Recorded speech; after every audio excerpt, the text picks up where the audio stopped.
Hello everyone, स्वागत है आपका यूनिवर्सल स्टडी अड्डा के यूट्यूब चैनल पर। फ्रेंड्स, हम बीटीसी डीएलएड सेकेंड सेमेस्टर की बात कर रहे हैं और जिसमें हमने विज्ञान को 4 पार्ट में जो है कंप्लीट सिलेबस जो है वो कवर किया है, जिसमें एमसीक्यू और अति लघु के माध्यम से आपको बताया गया है, जो आपके वेरी शॉर्ट और शॉर्ट में भी हेल्प करेंगे। यहीं से जो है पूरा पेपर का पैटर्न जो है वो आपका बनता है। आपका 100% सिलेबस जो है वो यहाँ से कवर होने वाला है, जिसके हम पहले 2 पार्ट अपलोड कर चुके हैं। नहीं देखा होगा तो डिस्क्रिप्शन में आपको मैं उसका लिंक प्रोवाइड कराऊंगी, आप वहाँ से जाके देख लीजिएगा। ये वीडियो का 3rd पार्ट है। इसमें हम आगे की जो है नेक्स्ट 25 क्वेश्चंस को कवर करेंगे। चलिए फिर दोस्तों वीडियो को स्टार्ट करते हैं फटाफट से। देखिए, हमारा सबसे पहला क्वेश्चन है कि निम्न में से तत्व का वह गुण जो पूर्णांक है, और आपको बताना है यहाँ पे 4 ऑप्शंस में से परमाणु द्रव्यमान, परमाणु क्रमांक, परमाणु आयतन या फिर परमाणु त्रिज्या। बात करें सही आंसर की, तो यहाँ पे आपका सही आंसर है परमाणु क्रमांक। आपको पता होना चाहिए कि जो परमाणु क्रमांक है इसको हम परमाणु संख्या भी कहते हैं, और पीरियोडिक टेबल में जो आपके लाइन से आने वाले जो तत्व होते हैं उसमें से आपको कम से कम स्टार्टिंग के 10 से 15 तक की जो है परमाणु संख्या या परमाणु क्रमांक जो है वो पता होना चाहिए। जैसे आपका हाइड्रोजन का 1 है, हीलियम का 2, लिथियम का 3, बेरिलियम का 4, बोरॉन का 5, कार्बन का 6, नाइट्रोजन का 7, ऑक्सीजन का 8 होता है, अक्सर पूछा जाता है। फ्लोरीन का 9 पूछा जाता है आपसे। इसके साथ साथ नियॉन का 10, बाकी सोडियम का 11 होता है, इंपॉर्टेंट है, पूछा जाता है। मैग्नीशियम का 12 पूछा जाता है आपसे। उसके बाद फिर आपसे क्लोरीन का पूछ सकते हैं 17। इस तरह से आपको पता होना चाहिए। ये एमसीक्यूज में इस तरह के क्वेश्चंस जो हैं वो बनते हैं। और मैंगनीज जो है आपका, मैंगनीज जिसको MN लिखते हैं, उसका जो है वो मैंगनीज का 25 होता है। ये आपको जो है परमाणु क्रमांक कुछ कुछ जो है वो याद होने चाहिए, ठीक है। और इसी क्रम में आपका कार्बन जो है उसका 6 होता है। कार्बन का अक्सर जो है वो पेपर में पूछा गया है। दोस्तों, तो यहाँ पे आपका परमाणु क्रमांक यानी कि परमाणु संख्या अगर इसकी जगह लिखा हो तो वो भी सही होगा, सही ऑप्शन है। बात करेंगे कि परमाणु क्रमांक होता क्या है। किसी भी परमाणु के नाभिक में जो प्रोटॉनों की संख्या होती है, किसी भी परमाणु के नाभिक में प्रोटॉनों की संख्या जो है वो परमाणु क्रमांक कहलाती है। ध्यान रखिएगा, यहाँ पे आपका ऑप्शन नंबर सी जो है सा वो सही आंसर है। बढ़ते हैं नेक्स्ट क्वेश्चन की तरफ, और नेक्स्ट क्वेश्चन में है कि किसी तत्व के 2 समस्थानिक परमाणुओं में भिन्न होती है। क्या परमाणु की संख्या, या फिर प्रोटॉनों की संख्या, न्यूट्रॉनों की संख्या, या फिर जो है इलेक्ट्रॉनों की संख्या। यहाँ पे ऑप्शन नंबर सी सही है आपका कि न्यूट्रॉनों की संख्या जो है वो 2 समस्थानिक परमाणुओं में क्या होती है, भिन्न भिन्न होती है। देखिए, नेक्स्ट क्वेश्चन में आपसे पूछा है कि परमाणु द्रव्यमान का अंतर्राष्ट्रीय मात्रक है, और इससे पहले वाली वीडियो में मैंने आपको ये क्वेश्चन दिया था, इसका आंसर आपको बताना था। चलिए इस वीडियो में हम बात करेंगे इसके आंसर की। यहाँ पे कार्बन 12, हाइड्रोजन 1, ऑक्सीजन 16 और नाइट्रोजन 14 ये आपके ऑप्शंस हैं। सही आंसर है आपका इसका कार्बन 12। परमाणु द्रव्यमान का जो इंटरनेशनल यूनिट है, इसकी जो अंतर्राष्ट्रीय मात्रक है वो है कार्बन 12। नेक्स्ट क्वेश्चन है कैल्शियम हाइड्रोक्साइड का सही सूत्र आपको बताना है। कैल्शियम हाइड्रोक्साइड का ABC और D आपके आंसर हैं। इसके सही सूत्र की बात करें तो Ca और OH का होल ट्वाइस जो है यहाँ पे इसका कैल्शियम हाइड्रोक्साइड का सूत्र होता है। नेक्स्ट क्वेश्चन है आपका कि भौतिक परिवर्तनों में, देखिए परिवर्तन की बात करें तो हम कई प्रकार के परिवर्तन होते हैं हमारे पास, जैसे कि आपका भौतिक परिवर्तन हो गया, रासायनिक परिवर्तन हो गया, नियमित और अनियमित परिवर्तन हो गया, तीव्र और मंद परिवर्तन हो गया, उसके अलावा आपका अनुकूल प्रतिकूल परिवर्तन, और भौतिक रासायनिक तो सबसे इंपॉर्टेंट है, जिसमें आपका प्राकृतिक परिवर्तन, कृत्रिम परिवर्तन, और एक आपका प्रत्यावर्तित और अप्रत्यावर्तित परिवर्तन भी होता है। प्रत्यावर्तित को उत्क्रमणीय भी लिखा रहता है कभी कभी, और अप्रत्यावर्तित को अनुत्क्रमणीय जो है वो लिखा रहता है। इसको ध्यान रखिएगा थोड़ा सा। इस क्वेश्चन में फिलहाल आपसे पूछा है कि जो भौतिक परिवर्तन है उसमें क्या क्या चीज़ें होती हैं। पदार्थ के अणुओं में परिवर्तन होता है, पदार्थ के अणुओं में परिवर्तन नहीं होता है, कोई नया पदार्थ बन जाता है, या फिर कोई परिवर्तन नहीं होता है। ये आपसे पूछा है इसमें भौतिक में। बात करें अगर भौतिक परिवर्तन की, तो भौतिक परिवर्तन जो होता है उसमें भौतिक गुणों में परिवर्तन हो जाता है, यानी कि किसी पदार्थ के भौतिक गुण में परिवर्तन आता है, और ये एक प्रकार का जो है वो अस्थायी परिवर्तन होता है। यहाँ पे आपका ऑप्शन नंबर बी सही है कि पदार्थ के अणुओं में परिवर्तन नहीं होता है। पदार्थ के अणुओं में परिवर्तन नहीं होता है, यहाँ पे आपका ये जो है इसके लिए सही आंसर होगा। इसके साथ साथ अगर आप देखें इसके भौतिक परिवर्तन के उदाहरण की बात कर लें हम, तो भौतिक परिवर्तन के उदाहरणों में सोने का पिघलना हो जाएगा, और आपका चीनी का जो है पानी में घुलना, कांच का टूटना, इस तरीके के जो उदाहरण हैं आपके भौतिक परिवर्तन में आते हैं। दोस्तों इसके साथ ही आपके लघु उत्तरीय यानी कि शॉर्ट में एक क्वेश्चन पूछा जाता है अक्सर कि भौतिक और रासायनिक परिवर्तन जो हैं उसमें अंतर बताइए। भौतिक और रासायनिक परिवर्तन में तो मैं आपको यहाँ पे बता दूँ कि जो भौतिक परिवर्तन होते हैं उससे कोई नया पदार्थ नहीं बनता है, लेकिन रासायनिक जो परिवर्तन होता है उससे एक नया पदार्थ बनता है। भौतिक परिवर्तन में जो पदार्थ के अणु होते हैं उनकी संरचना में, जैसे आपने देखा भी, इनकी संरचना में कोई परिवर्तन नहीं होता है, लेकिन पदार्थ के अणुओं की संरचना में परिवर्तन हो जाता है। किसमें? रासायनिक परिवर्तन में। इसके साथ साथ ही जो आपका भौतिक परिवर्तन होता है इसमें एक बार परिवर्तन होने के बाद भी हम पहले जैसे पदार्थों को प्राप्त कर सकते हैं। जैसे आपका एक इसमें बहुत इंपॉर्टेंट बन जाता है क्वेश्चन, मोम का पिघलना। जैसे मोम पिघल जाती है तो उसे आप वापस से उसी शेप में दोबारा भी प्राप्त कर सकते हैं। तो मोम का पिघलना, नमक का पानी में घुलना, ये आपके भौतिक परिवर्तन के उदाहरण है, या चीनी का पानी में घुलना। लेकिन जो आपका रासायनिक परिवर्तन है उसमें क्या होगा, हम पूर्व की तरह पदार्थों को दोबारा प्राप्त नहीं कर पाते हैं। जैसे अगर लकड़ी जल गई तो वो कोयला बन जाएगी, हम दोबारा लकड़ी प्राप्त नहीं कर सकते हैं। दूध से दही का बनना, इस तरीके के जो आपके उदाहरण हैं वो रासायनिक परिवर्तन में आते हैं। इन दोनों में डिफरेंस अच्छे से ध्यान रखिएगा क्योंकि आपका लघु उत्तरीय स्तर पर यह पूछा जाता है। देखिए नेक्स्ट क्वेश्चन में है कि निम्न में से कौन सा प्रत्यावर्तित परिवर्तन है। अभी मैंने आपको बताया प्रत्यावर्तित परिवर्तन को ही जो है रासायनिक परिवर्तन कहते हैं। यहाँ पे दूध का फटना, मोमबत्ती का जलना, सब्जी का पकना या फिर मोम का पिघलना। आपका मोम का पिघलना जो है यहाँ पर इसका सही आंसर है। नेक्स्ट क्वेश्चन है कि निम्नलिखित में से कौन सा रासायनिक परिवर्तन है। आपसे पूछा है रासायनिक परिवर्तन कौन सा है। कोयले को पीसकर पाउडर बनाना, या फिर कागज़ के बड़े बड़े टुकड़ों को छोटे छोटे टुकड़ों में बांटना। नहीं, पाउडर बनाने से इसमें रासायनिक परिवर्तन नहीं होगा, छोटे छोटे टुकड़ों में बांटने से नहीं होगा। कांच की बोतल का टूटना नहीं होगा। लेकिन जो कागज़ का जलना है, ये क्वेश्चन पूछा जाता है, कागज़ का जलना ये कैसा है। जो आपका कागज़ का जलना है ये एक रासायनिक परिवर्तन हो जाएगा। देखिए यहाँ पे ध्यान दीजिएगा, आपसे प्रत्यावर्तित परिवर्तन पूछा था और इसमें मोम का पिघलना था, यानी कि एक प्रकार का ये भौतिक परिवर्तन में भी आता है प्रत्यावर्तित परिवर्तन, क्योंकि मोम को हम दोबारा से उसी रूप में जो है वो प्राप्त कर लेते हैं। इसको ध्यान रखिएगा। बाकी देखिए नेक्स्ट क्वेश्चन है आपका कि निम्नलिखित में से कौन सा, ये क्वेश्चन हमने कर लिया है। क्वेश्चन नंबर 58 है कि ज्वालामुखी का फूटना है। ज्वालामुखी जो है वो फूटता है, वो किस प्रकार का परिवर्तन है आपसे पूछा है। क्या ये एक मंद परिवर्तन है, अनुकूल परिवर्तन है, या फिर प्रत्यावर्तित परिवर्तन है, या फिर अनियमित परिवर्तन है। ज्वालामुखी का फूटना की बात करें तो ये एक जो ये आपका अनियमित लिखा है इसको आप अनियमित भी कर सकते हैं।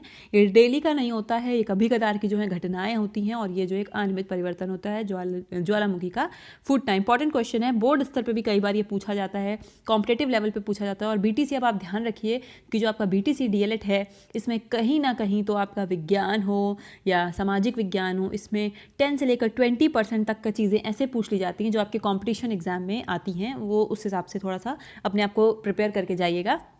देखिए नेक्स्ट क्वेश्चन है कि दिन रात का होना क्या है। दिन रात का होना, जैसा कि यहाँ पे साफ पता चल रहा है ऑप्शन नंबर सी कि ये नियमित एवं प्रास्ताविक परिवर्तन है, क्योंकि डेली ये काम होता है। दोस्तों इसी के साथ अगर चैनल पे नए जुड़े हैं तो वीडियो को ज़्यादा से ज़्यादा लाइक कीजिए, अपने दोस्तों के जो भी आपके सेकेंड सेमेस्टर के फ्रेंड्स हैं जिनके लिए हेल्पफुल हो वीडियो उनको शेयर कीजिए। साथ ही साथ चैनल को अभी तक सब्सक्राइब नहीं किया है तो चैनल को सब्सक्राइब कीजिए, और बगल में जो बेल का आइकन है उसे ज़रूर से हिट कीजिए, जिससे आपको नोटिफिकेशन मिले जैसे ही मैं कोई भी जो वीडियो है आपके लिए एजुकेशनल वीडियो जैसा अपलोड होते हैं यहाँ पे अपलोड हो तो इससे आपको नोटिफिकेशन ज़रूर मिल जाए। देखिए नेक्स्ट क्वेश्चन हम देखेंगे कि अम्ल वे पदार्थ हैं जो आपसे यहाँ पे देखिए अम्ल और क्षार में अक्सर आपसे यहाँ पे डिफरेंस पूछा जाता है, तो इस हिसाब से थोड़ा सा पढ़िएगा कि अम्ल और क्षार में डिफरेंस भी आप लिख पाएँ। अच्छा, यहाँ पे आपसे पूछा है कि अम्ल वे पदार्थ हैं जो जलीय विलयन में H+ यानी कि हाइड्रोजन प्लस हाइड्रोनियम देते हैं, या फिर हाइड्रोक्सिल आयन देते हैं, या हाइड्रोजन गैस बनाते हैं, या हाइड्रोनियम आयन नहीं बनाते हैं। इस तरह से आपसे 4 ऑप्शन दिए हैं। सबसे पहले समझ लीजिए अम्ल क्या है। अम्ल को हम एसिड बोलते हैं। एसिड एक हमारी स्केल होती है 0 से 7 और आगे 7 to 14, तो जो 0 से 7 तक के हमारे होते हैं वो उसको हम अम्ल में कंसीडर करते हैं, और 7 to 14 बाद वाले जो है हम उनको क्षार में कंसीडर करते हैं, यानी कि बेस में कंसीडर करते हैं।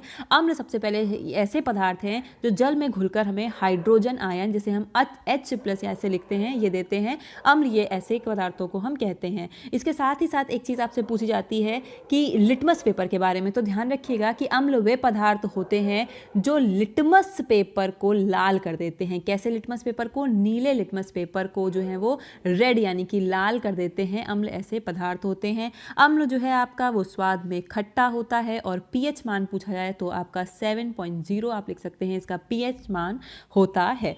ये चीज़ें आप ध्यान रखिएगा, इतनी बातें अम्ल के बारे में। तो यहाँ पे जो आपका आंसर सही है वो है ऑप्शन नंबर ए, कि ये हाइड्रोनियम आयन प्लस आयन देते हैं।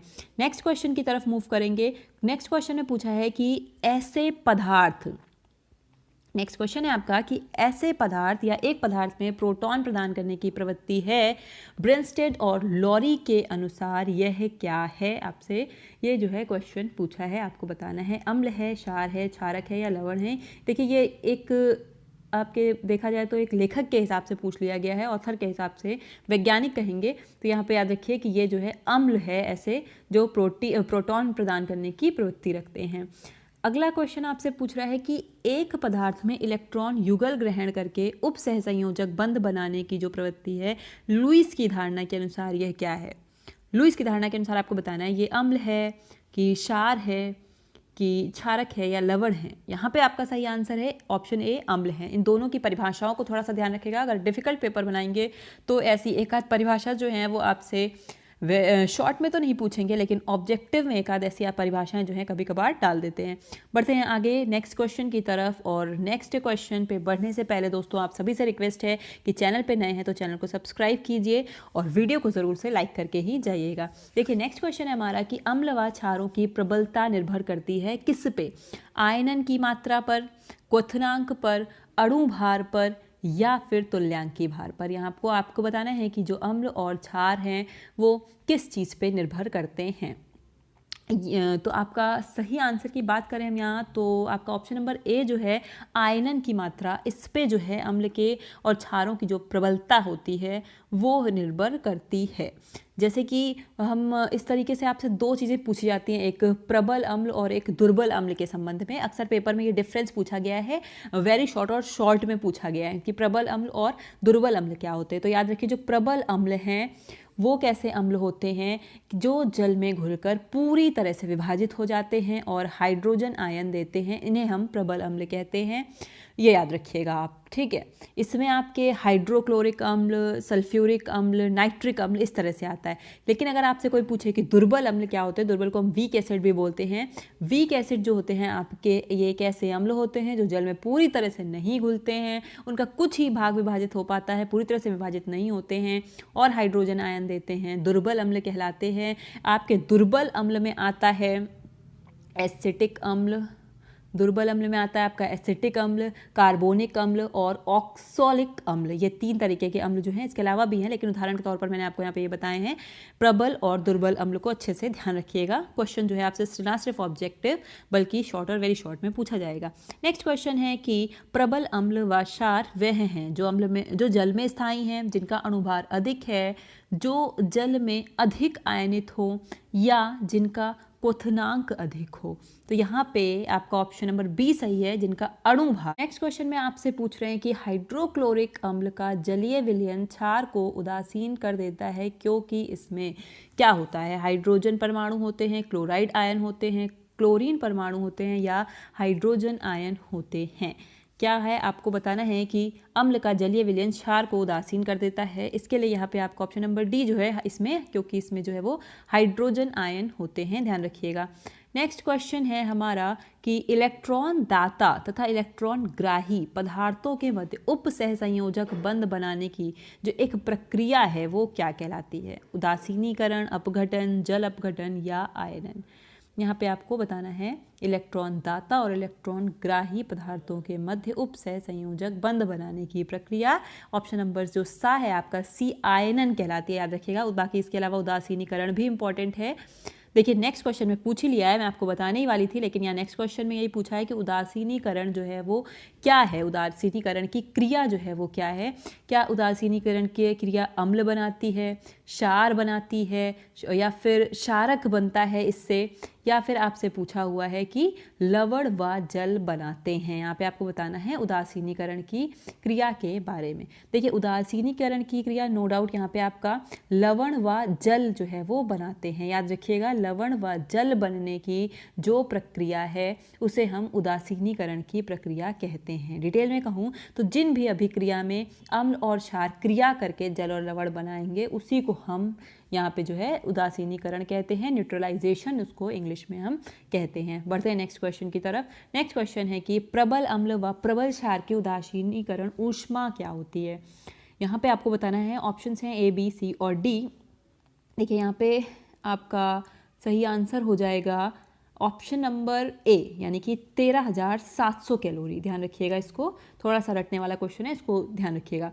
नेक्स्ट क्वेश्चन है कि जिन अम्लों में हाइड्रोजन तथा सल्फर नहीं होते हैं। अच्छा दोस्तों, इसके साथ ही अगर आपको वीडियो की क्वालिटी पे जो है प्रॉब्लम हो देखने में, तो यहाँ से आपका फुल HD में ही अपलोड किया जाता है वीडियो। आप साइड में 3 डॉट पे क्लिक करके एक वीडियो की क्वालिटी बढ़ा सकते हैं और पूरी इमेज को अपनी स्क्रीन पे फुल करने के लिए पिक्चर जो है उसको, वीडियो को जो है वो जूम आउट कर सकते हैं फॉर बेटर एक्सपीरियंस। ठीक है, तो नेक्स्ट क्वेश्चन है कि जिन अम्लों में ऑक्सीजन तथा सल्फर नहीं होते हैं वे क्या कहलाते हैं। आपसे पूछा है वो हाइड्रेसिड कहलाते हैं, ऑक्सी अम्ल कहलाते हैं, थायो अम्ल कहलाते हैं, या दुर्बल अम्ल कहलाते हैं। यहाँ पे बताना है आपको। तो यहाँ पे ऑप्शन नंबर A जो है हाइड्रेसिड, ये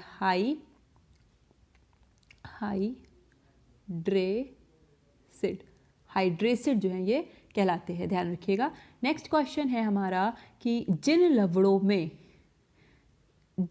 में जलीय विलयन एक ही प्रकार के धनायन व एक ही प्रकार के ऋणायन देते हैं वे क्या कहलाते हैं। एक ही प्रकार के धनायन और एक ही प्रकार के ऋणायन, ऐसे जो लवण हैं वो क्या कहलाते हैं। सामान्य लवण, बेसिक लवण, अम्लीय लवण या द्वि लवण। द्वि को लवण को द्विक लवण भी बोला जाता है, ध्यान रखिएगा।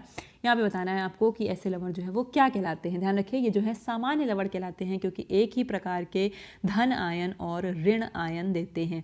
अगले क्वेश्चन में आपसे पूछा गया है कि अच्छा, इसके साथ साथ थोड़ा सा द्विक लवण के बारे में जान लीजिए, क्योंकि आपसे वेरी शॉर्ट में द्विक लवण और संकर लवण के बारे में जो है पूछता है कि क्या होता है, अलग अलग डिफरेंस करके। तो द्विक लवण जो होते हैं वो एक प्रकार से ऐसे लवण होते हैं जिसे जल में आप जब डालते हैं तो वो उन्हीं आयनों में, अपने ही उन्हीं आयनों में टूट जाते हैं जिसके वो बने हुए होते हैं, उसको द्विक लवण कहते हैं। जैसे द्विक लवण का आपका जो उदाहरण है वो होता है फिटकरी। ठीक है, यहाँ पे देखिए आपका K2SO4 Al2SO4 का होल ट्राइस डॉट 24H2O, यहाँ पे जो आपका ये दिया हुआ है सूत्र है फिटकरी का, ध्यान रखिएगा। और ये एक द्विक लवण है, देखिए यहाँ पे ये एक द्विक लवण है। अगले क्वेश्चन में आपसे संकर लवण के बारे में पूछा और 4 ऑप्शन दिए, सही आंसर आपको बताना है। यहाँ पे आपका NaKSO4 जो है संकर लवण का उदाहरण है। याद रखिएगा, डायरेक्ट पूछा जाता है कि संकर लवण का सूत्र बताइए, संकर लवण का उदाहरण बताइए। तो याद रखिए कि पोटेशियम सोडियम सल्फेट, यहाँ पे आपका Na जो है वो सोडियम है, K जो है वो पोटेशियम है और S से आपका सल्फेट है। तो पोटेशियम सोडियम सल्फेट इसको बोलते हैं, इसका एक केमिकली नेम है NaKSO4। तो यहाँ पे ये आपका संकर लवण के लिए ऑप्शन नंबर C सही है। संकर लवण क्या होते हैं, इसके अलावा बात करें तो संकर लवण को ही जो है हम उप सहसंयोजक भी कहते हैं, इसको भी ध्यान रखिए थोड़ा सा। और ऐसे लवण जिसको हम जब जल में डालें तो ये अपने संकर आयनों में टूटे, ये लवण जो है वो संकर लवण कहलाते हैं। एक परिभाषा मोटे तौर पर 1-2 लाइन की याद रखिए, बाई चांस अगर आपसे पूछी जाए, अदरवाइज तो ये ऑप्शन यहाँ पे C जो है वो साफ सही होगा। बढ़ते हैं नेक्स्ट क्वेश्चन की तरफ। दोस्तों नेक्स्ट क्वेश्चन है हमारा कि निम्नलिखित में से जो लवण जल में घोलने पर अम्लीय विलयन देता है। और देखिए अगला क्वेश्चन में भी आपसे यही पूछा है कि जिस लवण का जलीय विलयन क्षारीय होता है वह क्या होता है। पहले बात करेंगे इसकी कि जो लवण जल में घोलने पर अम्लीय विलयन देते हैं वो क्या होते हैं। तो यहाँ पे आपका ऑप्शन नंबर D जो है CuSO सही होगा। CuSO क्या है, कॉपर सल्फेट। कॉपर सल्फेट जो है यहाँ पे इसका सही आंसर है, जो जल में घोलने पर अम्लीय आयन देता है। ये वाला जो क्वेश्चन है हमारा कि निम्न में से जिस लवण का जलीय विलयन क्षारीय होता है, आपके यहाँ पे ऑप्शंस लिखे हुए हैं NaCl, CuSO4, Na2CO3 या FeCl3। यहाँ पे आपको अपना सही आंसर जो है कमेंट में बताना है इस क्वेश्चन के लिए, और नेक्स्ट वीडियो में हम इसके आंसर को भी डिस्कस करेंगे। नेक्स्ट क्वेश्चन है कि एसिटिक अम्ल की क्षारकता कितनी होती है, 1, 3, 2 या 4। अभी मैंने आपको बताया था कि एसिटिक अम्ल है जो है वो दुर्बल अम्ल की श्रेणी में आता है। यहाँ पे आपको उसकी क्षारकता बतानी है कि कितनी होती है। तो यहाँ पे ऑप्शन नंबर ए जो है एक जो है इसकी जो है वो क्षारकता होती है। इसके साथ साथ थोड़ा सा ये ध्यान रखिएगा कि एसिटिक अम्ल जो है वो क्या होता है। क्या होने से पहले आप ये जानिए कि एसिटिक अम्ल जो है उसका सूत्र क्या होता है। इसकी बात करें अगर हम इसके सूत्र की, तो यहाँ पे CH3COOH जो है वो एसिटिक अम्ल का सूत्र होता है। बाकी इसे हम एक और नाम से जानते हैं, उसको देखिए एथेनॉइक अम्ल भी कहते हैं हम इसे। ये इसका नाम और है, अगर आपको एसिटिक ना लिखा मिले। उसके साथ साथ ये एक कार्बनिक अम्ल होता है। आपसे जैसे कभी कभी ऑप्शन में पूछा जाए सिरके का खट्टा स्वाद या जो उसकी तीखी सी एक खुशबू होती है उसका क्या कारण है, तो आप बताएंगे एसिटिक अम्ल जो है वो उसका कारण है सिरका। याद रखिएगा, सिरके का जो एक खट्टापन होता है वो इसके कारण होता है। इसके साथ साथ मैंने आपको पहले बताया कि एक कमज़ोर अम्ल है। क्यों? क्योंकि इसके जलीय विलयन में यह अम्ल जो होता है केवल आंशिक रूप से विभाजित होता है, इसलिए ये कमज़ोर होता है अम्ल। ठीक है, यहाँ पे इतनी जानकारी आपको एसिटिक अम्ल की है मिली है। बढ़ते हैं नेक्स्ट क्वेश्चन। और देखिए इस वीडियो का हमारा लास्ट क्वेश्चन है, क्वेश्चन नंबर 70 कि निम्नलिखित में से जल प्रदूषण का कारण है। आपको यहाँ पे जल प्रदूषण का कारण बताना है। धुआं, ऑक्सीजन, बम विस्फोट या फिर वाहित मल। डेफिनेटली यहाँ पे वाहित मल जो है वो आपका इसका सही आंसर होगा। इसके साथ साथ और भी कई बार थोड़े से आसान क्वेश्चन जैसे आपके पॉल्यूशन से रिलेटेड हैं, नॉइज़ पोल्यूशन है, वाटर पोल्यूशन है, इस तरह के क्वेश्चन भी पूछे जाते हैं कि भाई कैसे होता है, इसके क्या कारण हैं। तो थोड़ा सा ध्यान रखिएगा। जैसे आपका वाहित मल हो गया, इसके अलावा इसमें औद्योग से निकलने वाला जो कचरा है, रसायन है, घरेलू कचरा है ना, वो समझो नदी स्तर पर मिल जाता है। जो पेस्टिसाइड कृषि यूज़ हो जाते हैं वो क्या होते हैं, फिर पेड़ों के कटाव के द्वारा मिट्टी के साथ जाके पानी में मिलते हैं, जल के साथ मिलते हैं और जल प्रदूषण का कारण बनते हैं। तो जिसके साथ साथ आपका जो है वेरी शॉर्ट वो अपने आप ही कवर होगा। चलिए दोस्तों, तो इस वीडियो को स्टार्ट करते हैं। देखिए हमारे इस वीडियो का सबसे पहला क्वेश्चन है आपके लिए कि वे पदार्थ जिन पर पड़ने वाला प्रकाश आंशिक रूप से निर्गत होता है, आंशिक रूप से निर्गत होता है, वो क्या कहलाते हैं? प्रदीप्त, पारदर्शक, अपारदर्शक या अल्प पारदर्शक। बात करें सही आंसर की तो अल्प पारदर्शक यहाँ पे इसका आंसर होगा। याद रखिएगा कि अल्प पारदर्शक को जो है वो पारभासी भी कहते हैं। पारभासी भी कहते हैं। क्या होता है ये कि जिन पदार्थों में से देखा तो जा सके लेकिन एकदम स्पष्ट रूप से नहीं, इसको हम अल्प पारदर्शक या पारभासी कहते हैं। इनके उदाहरणों में अक्सर पूछा जाए तो चिकना कागज हो सकता है, धुंधला कांच हो सकता है, या सफेद जो पॉलिथीन की एक शीट रहती है वो इसमें आएगी। अक्सर ऐसा जो है इसमें पूछा जाता है। या फिर जो तेल लगे कागज होते हैं जिसमें से भी साफ आर पार नहीं दिखता है, ये सारे अल्प पारदर्शक या पारभासी के जो है वो उदाहरण हो जाएंगे। लेते हैं अगला प्रश्न। अगला प्रश्न है कि किस प्रकाश स्रोत से उपछाया नहीं बनती है?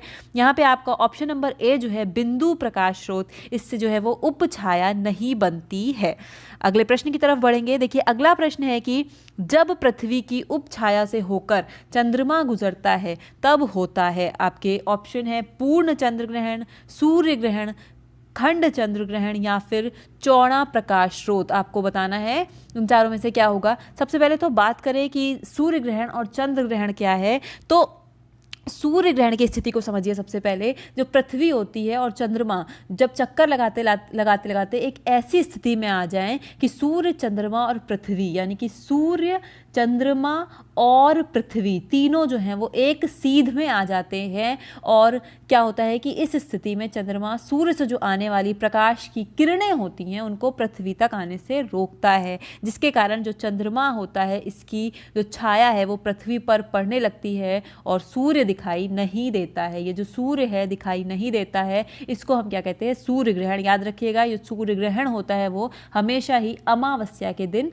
पड़ता है। और इसी के क्रम में अगर हम चंद्र ग्रहण को समझें तो ऐसी स्थिति जब सूर्य और चंद्रमा के मध्य में पृथ्वी आ जाए, सूर्य और चंद्रमा के मध्य में ये पृथ्वी आ जाए, अर्थ आ जाए, तो ऐसी स्थिति जो है वो हमारी चंद्र ग्रहण कहलाती है। और ये जो चंद्र ग्रहण होता है ये हमेशा पूर्णिमा के दिन होता है, क्योंकि सूर्य का प्रकाश जो है वो चंद्रमा तक नहीं पहुंच पाता और पृथ्वी जो है सूर्य से आने वाले प्रकाश की किरणों के मार्ग में क्या करती है, अवरोध उत्पन्न करती है, और फलस्वरूप इसका क्या होता है कि चंद्र ग्रहण लगता है, और हमेशा ये पूर्णिमा के दिन लगता है, इसको ध्यान रखिएगा। अच्छा, अब अगर हम बात करें यहाँ पे कि खंड चंद्र ग्रहण क्या होगा, जैसा कि आपका इसका सही ऑप्शन है खंड चंद्र ग्रहण, तो जब चंद्रमा का कुछ भाग पृथ्वी की उपछाया में हो तो और बाकी का जो भाग है वो हमें थोड़ा सा आंशिक रूप से दिखाई पड़े, तो इसको हम आंशिक चंद्र ग्रहण या फिर खंड चंद्र ग्रहण के नाम से जानते हैं। दोस्तों, इस क्वेश्चन से आपको इतनी इन्फॉर्मेशन मिलती है, ध्यान रखिएगा। कभी कभी डायरेक्ट लघु उत्तरी में जब आपसे पूछा जाता है तो सूर्य ग्रहण और चंद्र ग्रहण में भी एक अंतर जो है वो पूछा जाता है। अगला क्वेश्चन है हमारा कि मंगलयान मंगल ग्रह की सतह पर पहुंचा, कब पहुंचा, ये आपको बताना है। आपके ऑप्शन है ए, बी, सी और डी। बात करें अगर सही आंसर की तो यहाँ पे सी जो है आपका ऑप्शन 24 अक्टूबर 2014 को जो मंगलयान है ये मंगल ग्रह की सतह पर पहुंचा था। बात करें इसे कहाँ से छोड़ा गया था, तो आंध्र प्रदेश के जो श्रीहरिकोटा स्थित सतीश धवन अंतरिक्ष केंद्र है वहां से इसे जो है वो सफलतापूर्वक छोड़ा गया था, और इसका जो पूरा एक नाम था वो मार्स ऑर्बिटर मिशन करके इसको नाम भी दिया गया था। बढ़ते हैं हम अपने अगले प्रश्न की तरफ। अगले प्रश्न में है कि भारत के पहले अंतरिक्ष यात्री कौन थे। आपको बताना है कि भारत के पहले अंतरिक्ष यात्री कौन थे। ऑप्शंस में है आर्यभट्ट, राकेश शर्मा, भास्कर या सतीश धवन। यहाँ पे आपका सही आंसर होगा राकेश शर्मा, यानी कि ऑप्शन नंबर बी जो है सही होगा, भारत के पहले अंतरिक्ष यात्री थे। अगला क्वेश्चन है यहाँ पे आपके लिए कि नासा का मुख्यालय कहाँ स्थित है। ऑप्शन है आंध्र प्रदेश, बेंगलुरु या फिर यूरोपीय संघ या फिर वॉशिंगटन डीसी। बात करें नासा के बारे में तो नासा का जो फुल फॉर्म है हो जाएगा national aeronautics and space administration.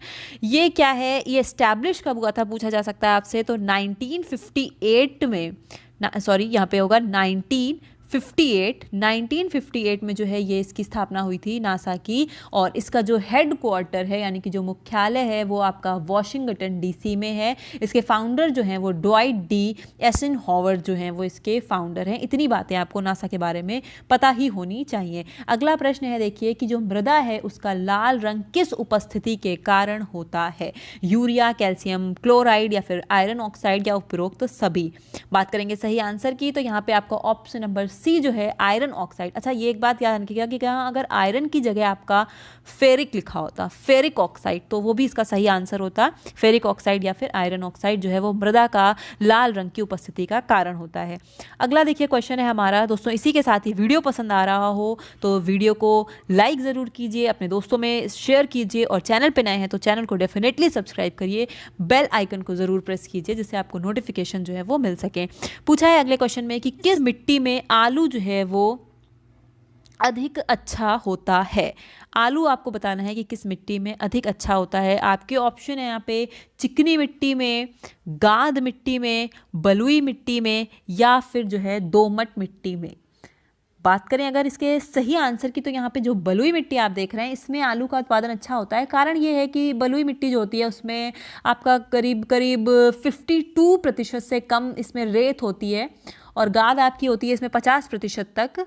एक मिश्रण होता है ये इन दोनों का, और इसका जो एक उपजाऊ होती है ये बलुई मिट्टी जो मतलब बहुत अधिक उपजाऊ मानी जाती है, खेती के लिए बहुत ही अच्छी मानी जाती है अधिक सांद्रता के कारण। तो इसलिए क्योंकि इसमें अधिक जल सोखने की भी क्षमता होती है तो आलू वगैरह का जो उत्पादन है इसमें बहुत बढ़िया होता है। सभी चीज़ों का उत्पादन ऑलमोस्ट बलुई मिट्टी में अच्छा होता है, तो यहाँ पे बलुई मिट्टी जो है उसका सही आंसर होगा। बढ़ते हैं अगले प्रश्न की तरफ। पूछा है कि वृक्षारोपण में भूमि का कटाव होता है कम, अधिक या फिर नहीं या फिर समान रूप से। तो वृक्षारोपण कहा ही इसलिए जाता है कि वृक्षारोपण ज़्यादा से ज़्यादा करो जिससे भूमि का कटाव कम या अधिक ना हो के एक समान रूप से हो। बढ़ते अगले प्रश्न की तरफ। पूछा है बारीक बालू के कणों की माप होती है। यहाँ पे आपके 4 ऑप्शन दिए हुए हैं ए, बी, सी और डी। इसमें से आपको कमेंट बॉक्स में बताना है इस क्वेश्चन का आंसर कि इसका आपको क्या सही आंसर लगता है आपके अकॉर्डिंग। फिर हम डिस्कस करेंगे नेक्स्ट वीडियो में कि बारीक बालू के कणों की माप क्या होती है। आपको ज़रूर से आप लोग बताइएगा कमेंट करके, और गलत बताएं या सही बताएं पर कोशिश ज़रूर कीजिएगा एक बार। चलिए देखते हैं हम अपने अगले प्रश्न को। हमारा अगला प्रश्न है कि बलुई दोमट मिट्टी में रेत की मात्रा होती है। पूछा है बलुई दोमट मिट्टी, तो यहाँ पे आपको बताया गया 50 से 60 या 60 से अधिक, ये आपका 60 से अधिक और 80 से कम होता है। तो यहाँ पे आपका ऑप्शन नंबर ए जो है 60 से अधिक 60% से और 80 से कम, ये हो जाएगा आपका बलुई दोमट मिट्टी में रेत की मात्रा का एक निर्धारित प्रतिशत। अगला ऑप्शन है कि नियमित खाद के प्रयोग से क्या होगा। उपज में वृद्धि होगी, मिट्टी की वृद्धि होगी, पानी की वृद्धि या कोई नहीं, डेफिनेटली उपज की वृद्धि होगी एक नियमित खाद से। अगला क्वेश्चन है आपका कि कंपोस्ट खाद जो है वो बनाई जाती है। ऑप्शंस यहाँ पे हैं आपके गोबर से, कूड़ा या कचरा से, ए बी या दोनों, या फिर इनमें से कोई नहीं। देखिए कंपोस्ट खाद एक प्रकार की आपकी जैविक खाद होती है जो कि एक नेचुरल खाद है। कंपोस्ट खाद जैविक खाद है, गोबर और कूड़ा कचरा से ही बनाई जाती है, एक बहुत ही सरल तरीके से बना ली जाती है और इसमें किसी तरीके का कोई भी एक आर्टिफिशियलिटी नहीं है, जिससे जो पौष्टिक होता है खाना जो है आपका, फसल जो होगी वो एक बहुत ही पौष्टिक होगी। ये इसके कुछ एक कंपोस्ट खाद की एक अच्छी चीज़ होती है, तो ये अक्सर जैविक खाद कहलाती है और गोबर कूड़ा कचरा इन सब चीज़ों से जो है ये बनाई जाती है, छिलके हो गए इन सारी चीज़ों से। अगला क्वेश्चन है कि नाइट्रोजन उर्वरक से पौधे बढ़ते हैं, शीघ्र, धीमे, बढ़ते ही नहीं या इनमें से कोई नहीं। बहुत ही अच्छा प्रश्न है कि नाइट्रोजन उर्वरक से पौधे अति शीघ्र गति से बहुत तेजी से जो है वो बढ़ते हैं। अगले क्वेश्चन में है कि कीटनाशक दवाओं के प्रयोग से वृद्धि होती है। कीटनाशक दवाओं का अगर आप प्रयोग करेंगे तो इससे किस में वृद्धि होगी। रोगाणु प्रतिरोध में, कीड़े मकोड़ों में, इल्लियों में या इनमें से कोई नहीं।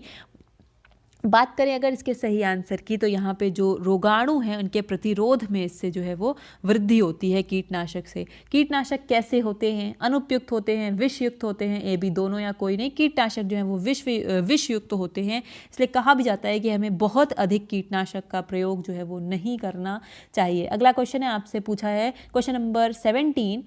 देखिए हमारा टारगेट ये है कि 10 से 15 मिनट में आपके जो है सारे क्वेश्चंस ये वाले वीडियो के हो जाए, वीडियो बहुत लेंदी ना जाए, इसलिए मैं बहुत स्पीड में पढ़ा रही हूँ। आप भी उसको तेज़ी से जो है देखने की और समझने की कोशिश कीजिएगा। अगला प्रश्न है हमारा कि खरीफ की फसल है गेहूँ, चना, मटर या धान। सबसे पहले खरीफ की फसल को समझ लीजिए कि इसी के साथ एक बीजपत्री और द्विबीजपत्री जो पौधे हैं उनके हमने आपको ट्रिक से जो है बता रखा है पूरा। अगर नहीं देखा होगा वीडियो तो मैं डिस्क्रिप्शन में वो प्रोवाइड कराऊंगी, आप वो भी देख लीजिएगा क्योंकि वहाँ से भी क्वेश्चन जो है आपके एग्जाम में बनता है। यहाँ पर पूछा गया है कि खरीफ की फसल है, क्या है इन चारों में से खरीफ की फसल। तो सबसे पहले ये जान लीजिए कि खरीफ की फसल है क्या। ये जो है आपकी जून और जुलाई में बोई जाती है और ये अक्टूबर के महीने के आसपास जो है इसको काटा जाता है। इसके उदाहरण की अगर आप बात करेंगे तो इसमें आपके बहुत सारे उदाहरण आ जाएंगे। सबसे पहले तो इसका ही जो एक सही ऑप्शन है धान, जिसको चावल भी कहते हैं, इसका सही आंसर हो जाएगा। इसके साथ साथ मक्का, ज्वार, बाजरा, मूंग, फली, मूंग हो गया, गन्ना, सोयाबीन, ये सारी चीज़ें जो है आपकी वो खरीफ की फसल में आती हैं, ध्यान रखिएगा। अगला प्रश्न है हमारा, और ये मटर जो यहाँ पे लिखा हुआ है ये मटर आपका जो है रबी की फसल में आता है, ध्यान रखिएगा। अगला है कि हैरो खेत से क्या निकालने के काम आता है। हैरो आपसे पूछा है कि खेत से क्या निकालने के काम आता है। खरपतवार या फिर आपका ये मिट्टी या फिर पानी या फिर उपरोक्त, तो सभी डेफिनेटली जो है हैरो अगर थोड़ा गांव से जुड़े होंगे आपको तो पता होगा कि हैरो एक प्रकार का आपका यंत्र होता है जो खेतों वगैरह में होता है। वो कुछ इस प्रकार का होता है, ये मान लीजिए इस प्रकार का, और यहाँ पे नट बोल्ट से जो है ऐसे ऐसे करके कील जो है वो चारों तरफ से लगी रहती हैं ऐसे ऐसे, और ये जो है एक तरीके से क्या काम आता है खेतों में। क्वेश्चन बनते हैं दोस्तों यहाँ से आपके लघु त्रय में भी बनते हैं कि हैरो से क्या काम है या यंत्रों के नाम लिखिए। तो इस तरीके से ये होता है, यहाँ पे खूंटी से ये सारी जो है वो बंधे रहते हैं सारे नट बोल्ट से ये कील। तो ये क्या करता है, जो पानी होती है बरसने पर पपड़ी तोड़ने में, जो भूमि है हमारी जमीन उसको भुरभुरी बनाने में, ये इन सारी चीज़ों में काम आता है। गोबर की खाद के ढेर को बिखेरने में काम आता है ये, ध्यान रखिएगा। और इसमें जो पूछा है आपका काम, सबसे इंपॉर्टेंट काम याद रखिएगा कि खेत से खरपतवार निकालने में जो है हैरो आपका काम आता है। लेते हैं नेक्स्ट क्वेश्चन। डिबलर से बुआई होती है। आपसे पूछा है कि डिबलर जो है वो उससे बुआई किस चीज़ की होती है, गेहूं की, चने की, धान की या फिर बाजरा की। देखिए जो रबी की फसल होती है इसमें आपका गेहूं और जौ आता है। इसकी बोने का एक ये बहुत ही बढ़िया यंत्र होता है, लकड़ी से बना रहता है, समान दूरियों पर खूंटियाँ रहती हैं और इससे क्या होता है एक इक्वली जो है बीज बो सकते हैं हम। कुछ इस प्रकार का होता है, कुछ इस प्रकार का, और यहाँ कांटे लगे रहते हैं इक्वली, तो इससे इक्वली जो है वो बीजों को बोने का काम आता है। बेसिकली ये रबी की फसलों के लिए बहुत अच्छा एक यंत्र है। तो रबी की फसलों में गेहूं और जौ इस तरह की चीज़ें आती हैं, इस तरह से आप आइडिया भी लगा सकते हैं। तो यहाँ पे आपका गेहूं जो है इसका सही आंसर होगा। देखिए, अगर आपको दोस्तों एमसीक्यूज नहीं आते हैं तो आप कोशिश कीजिए उस कौन से गलत हैं उनको देखिए, छाटिए उनको, इस तरीके से आप जो है सही उत्तर भी पा सकते हैं। बढ़ते हैं अगले क्वेश्चन की तरफ कि सिंचाई की कटाऊ पानी विधि क्या है। सिंचाई की कटाऊ पानी विधि आपका ऑप्शन नंबर ए अपप्लावन या प्रवाह विधि जो है वो इसमें होगी, सिंचाई की कटाऊ पानी विधि। अगला क्वेश्चन है कि बल का एसआई मात्रक क्या है, आपसे पूछा है बल का एसआई मात्रक, जूल, न्यूटन या फिर अर्ग या फिर मीटर। यहाँ पे बल का एसआई मात्रक जो है वो न्यूटन होता है। तो अगला प्रश्न है कि एमकेएस पद्धति में कार का मात्रक क्या है। एमकेएस पद्धति में कार का मात्रक है जूल। लेते हैं इसी के साथ अगला प्रश्न। और दोस्तों चैनल को सब्सक्राइब कीजिए फटाफट से, ऐसे ही अच्छे वीडियोस के लिए करते रहिए। आगे भी हम कई सारे एग्जाम्स की जो है वो टीचिंग एग्जाम से बेसिकली जुड़ा हुआ चैनल है, और प्रैक्टिस जो है वो हमेशा ही चलती रहती है, वीडियोस की लगातार हम कराते रहेंगे। देखिए अगला प्रश्न है प्रश्न नंबर 23, 1 जूल होता है। 1 जूल जो है वो आपका न्यूटन इंटू 1 मीटर के बराबर होता है। Option number 1 is the correct. Next question है हमारा, वस्तु में गति के कारण कार्य करने की क्षमता को क्या कहते हैं। गति के कारण कार्य करने की क्षमता गतिज ऊर्जा कहलाएगी। इसका जो है आपका ऑप्शन नंबर ए सही होगा। इस वीडियो का लास्ट क्वेश्चन है, यांत्रिक लाभ होता है। इस वीडियो के लिए आपका ये लास्ट क्वेश्चन है, आपको बताना इसका सही आंसर ए, बी, सी या डी। यांत्रिक लाभ जो है वो आपका W/F के बराबर होता है। W/F, यहाँ W से आपका वर्क और F से जो है आपका फोर्स हो जाएगा, ये होता है। बाकी इससे रिलेटेड ये जो आपके चैप्टर्स हैं प्रकाश, वो हमने पहले भी करा रखा है, एमसीक्यूज भी उसके किए हैं, जिसमें हम अगले 25 क्वेश्चंस जो है वो कवर करेंगे। मोस्ट इंपॉर्टेंट क्वेश्चंस हैं, प्रीवियस ईयर पे आए हुए क्वेश्चंस हैं, जरूर से देखिए आपके पेपर में यहाँ से आपको क्वेश्चन 100% मिलेंगे। देखिए हमारा इसका पहला क्वेश्चन है कि चिमटा जो है वो उदाहरण है किस प्रकार के उत्तोलक का। प्रथम श्रेणी, द्वितीय श्रेणी या फिर तृतीय श्रेणी या फिर मशीन का। सबसे पहले उत्तोलक क्या है। उत्तोलक एक प्रकार का लीवर है या स्वतंत्रता पूर्वक जो घूम सकता है, जिसमें एक छड़ लगी रहती है, वो स्वतंत्रता पूर्वक घूम सकती है। इस तरह की एक ये मशीन है, सिंपल मशीन है, साधारण मशीन है। इसमें 3 टर्म यूज होते हैं आपका, एक आयास, एक आलंब और एक भार। एक आपका होता है आयास, एक होता है आलंब और एक होता है भार। तो सबसे पहले अगर समझिए कि आयास जो है ये क्या होता है, जो उत्तोलक है उसको उपयोग में लाने के लिए उस पर हम जो बल लगाते हैं, यानी कि जो एफर्ट हम लगाते हैं, वो हो जाता है आपका आयास। अब बात करें कि आपका क्या होता है आलंब। आलंब क्या होता है यहाँ पे आलंब। तो आपका आलंब जो है वो एक निश्चित बिंदु होता है जिसके चारों तरफ जो है उत्तोलक की छड़ जो है वो स्वतंत्रता पूर्वक घूम सकती है, वो होता है आपका आलंब। ठीक है, आलंब को फलक्रम भी बोलते हैं इंग्लिश में। और अब आपका जो आखिरी है टर्म वो है भार यानी कि लोड। उत्तोलक की छड़ के जिस बिंदु पर बोझ को लटकाया जाता है उसे भार या लोड कहते हैं। ध्यान रखिएगा ये 3 टर्म यूज होते हैं उत्तोलक में। और उत्तोलक की बात करें तो उत्तोलक जो है वो 3 श्रेणी के होते हैं, प्रथम श्रेणी, द्वितीय श्रेणी और तृतीय श्रेणी। देखिए जो आपका चिमटा उदाहरण है ये तो आपका तृतीय श्रेणी उत्तोलक का उदाहरण है, लेकिन आपके प्रथम श्रेणी और द्वितीय श्रेणी में कौन कौन से आते हैं इसको भी ध्यान से समझिए। प्रथम श्रेणी में आपका कैंची, कील उखाड़ने वाली मशीन, साइकिल का ब्रेक, ये सारे प्रथम श्रेणी के उत्तोलक हैं। द्वितीय श्रेणी के भी उत्तोलक बहुत अधिक पूछे जाते हैं, जिसमें आपका सरौता बहुत बार पूछा गया है, सरौता। और ध्यान रखिएगा नींबू निचोड़ने वाली मशीन, नींबू निचोड़ने वाली जो मशीन है ये द्वितीय श्रेणी के में आता है। और तृतीय श्रेणी में आपका जो है वो किसान का हल है, चिमटा, मनुष्य का हाथ, मुख का जो आपका जबड़ा होता है, ये जो सब हैं तृतीय श्रेणी के उदाहरण हैं। तो यहाँ पे आपका तृतीय श्रेणी जो है वो सही होगा, इसको आप ध्यान रखिएगा। अच्छा, बात करें अगर तृतीय श्रेणी में, तो जो तृतीय श्रेणी का होता है इसमें एक और आपका आलंब होता है और दूसरी ओर जो है वो आपका भार होता है। यानी एक तरफ होता है आलंब और दूसरी ओर होता है आपका भार, और बीच में जो है वो आयास होता है, ये ध्यान रखिएगा। तो इस तरीके से आपको तीनों के ही पता होने चाहिए। बढ़ते हैं अगले प्रश्न की तरफ। यहाँ पे इसका आपका तृतीय श्रेणी उत्तोलक सही आंसर है। नेक्स्ट क्वेश्चन है हमारा कि कोशिका का भाग है। आपसे पूछा है कि कोशिका का भाग है। आपके ऑप्शन है संयोजी ऊतक, तंत्रिका तंत्र, केंद्रक या फिर प्रोटोप्लाज्म। बताना है आपको कि यहाँ पे कोशिका का क्या भाग है। बात करें अगर हम इसके सही आंसर की, तो सबसे पहले समझ लीजिए कि यहाँ पे आपका ऑप्शन नंबर सी जो है केंद्रक, ये है कोशिका का भाग। लेकिन कोशिका के 3 भाग होते हैं, तीनों ही इंपॉर्टेंट हैं। उसमें क्या होता है, पहला भाग होता है आपका कोशिका आवरण, कोशिका आवरण। दूसरा होता है आपका कोशिका द्रव्य, दूसरा क्या होता है, कोशिका द्रव्य। और तीसरा होता है आपका केंद्रक। तो ये 3 जो होते हैं वो आपके ये कोशिका के भाग होते हैं। इंपॉर्टेंट क्वेश्चन है, यहाँ से ध्यान रखिए। अगला प्रश्न है 28, जिसमें आपसे पूछा है कि साइटोप्लाज्म में पाया जाने वाला महत्वपूर्ण पिंड है।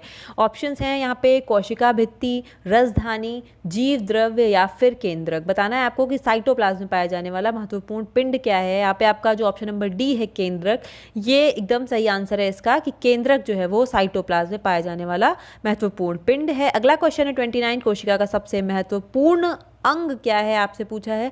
क्योंकि कोशिका के कोशिका भित्ति, कोशिका द्रव्य और केंद्रक तीनों ही जो हैं वो अंग हैं, लेकिन आपसे पूछा है कि सबसे महत्वपूर्ण मोस्ट इंपॉर्टेंट पार्ट, तो ये जो केंद्रक है आपका ऑप्शन नंबर सी यहाँ पे सही है। केंद्रक जो इसका सबसे महत्वपूर्ण भाग है। नेक्स्ट क्वेश्चन नंबर 30, जीवन का मूल आधार पूछा है आपसे क्या है, प्रोटोप्लाज्म, साइटोप्लाज्म, जीव द्रव्य या सेंट्रोसोम। यहाँ पे आपसे पूछा है, आपको ऑप्शन दिए हुए हैं। सही आंसर आपका है जीव द्रव्य। जीव द्रव्य जो है वो जीवन का मूल आधार है।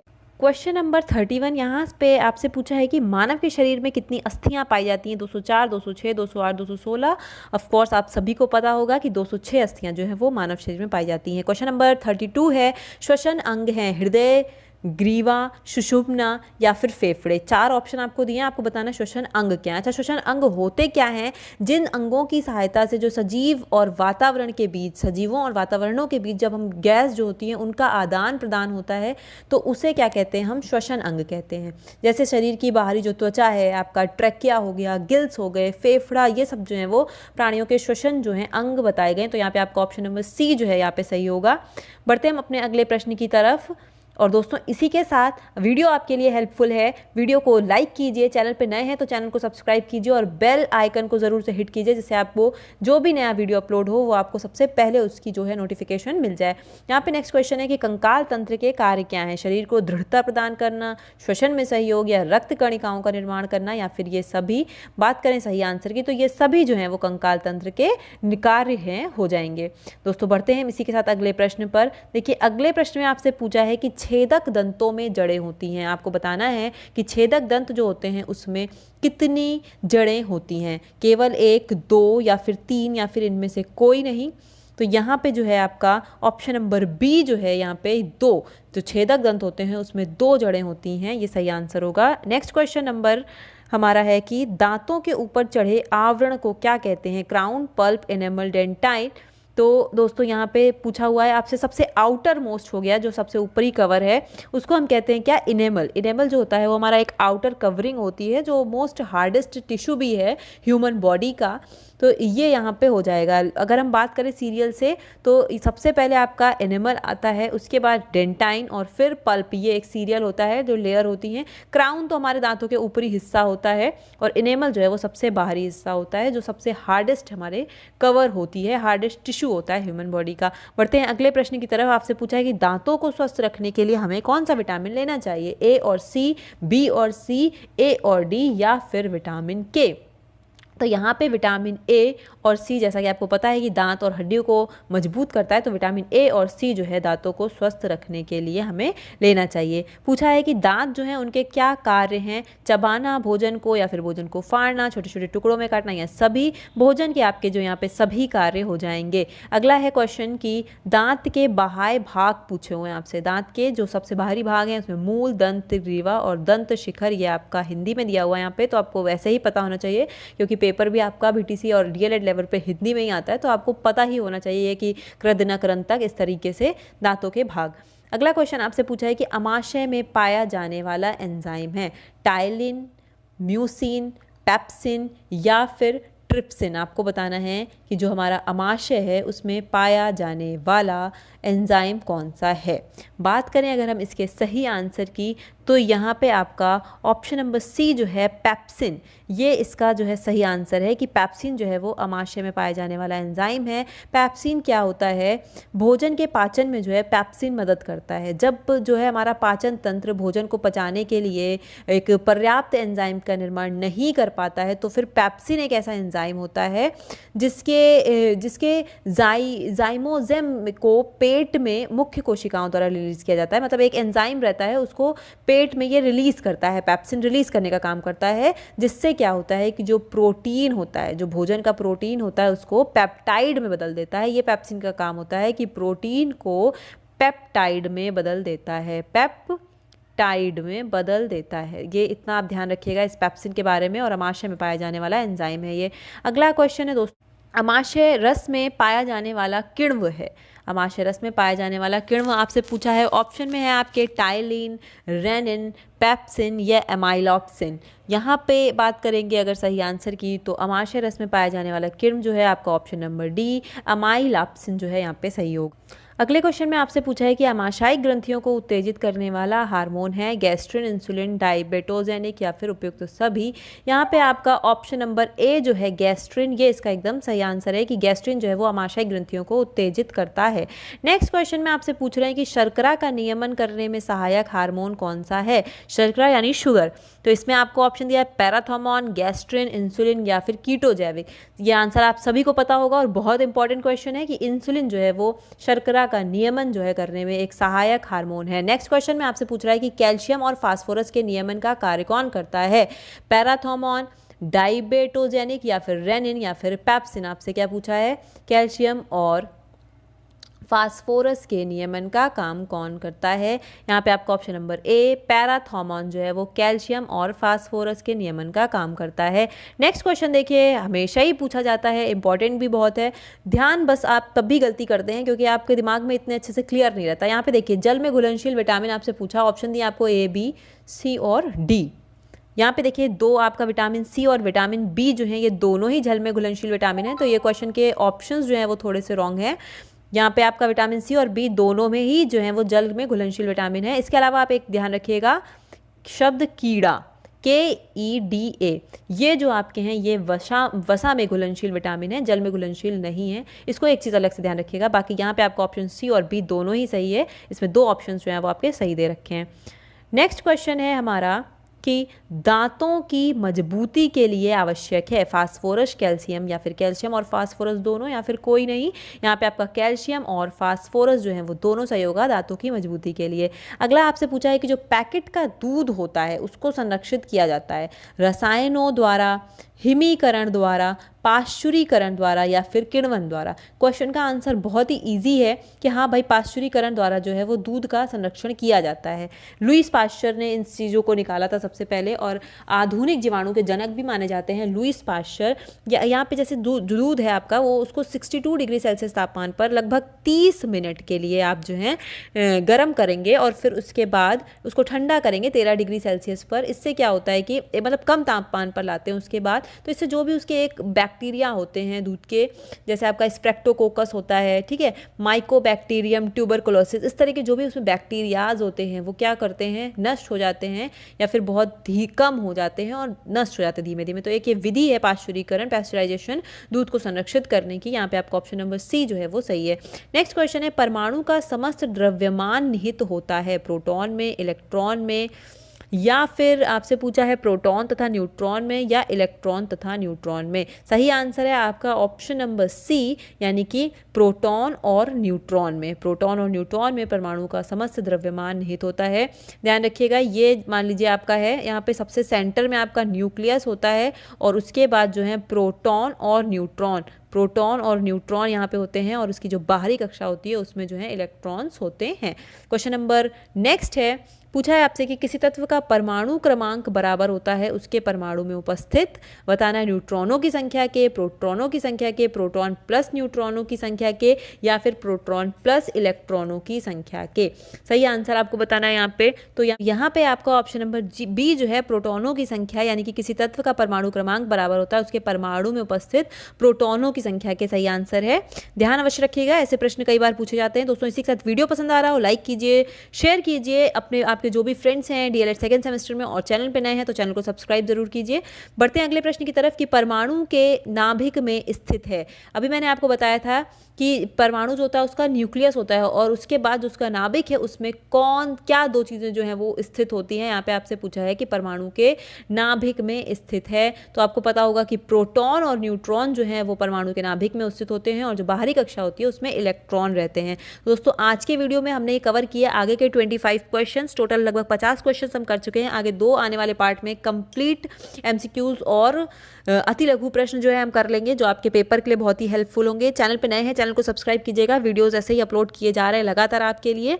अच्छा, अभी मैं इस वीडियो में आपसे एक क्वेश्चन भी पूछूंगी, आपको बताना है कि परमाणु द्रव्यमान जो है, इसी से संबंधित क्वेश्चन पूछ रही हूँ कि परमाणु द्रव्यमान जो है उसका अंतरराष्ट्रीय मात्रक क्या है। परमाणु द्रव्यमान का अंतरराष्ट्रीय मात्रक क्या है। आपके ऑप्शंस हैं कार्बन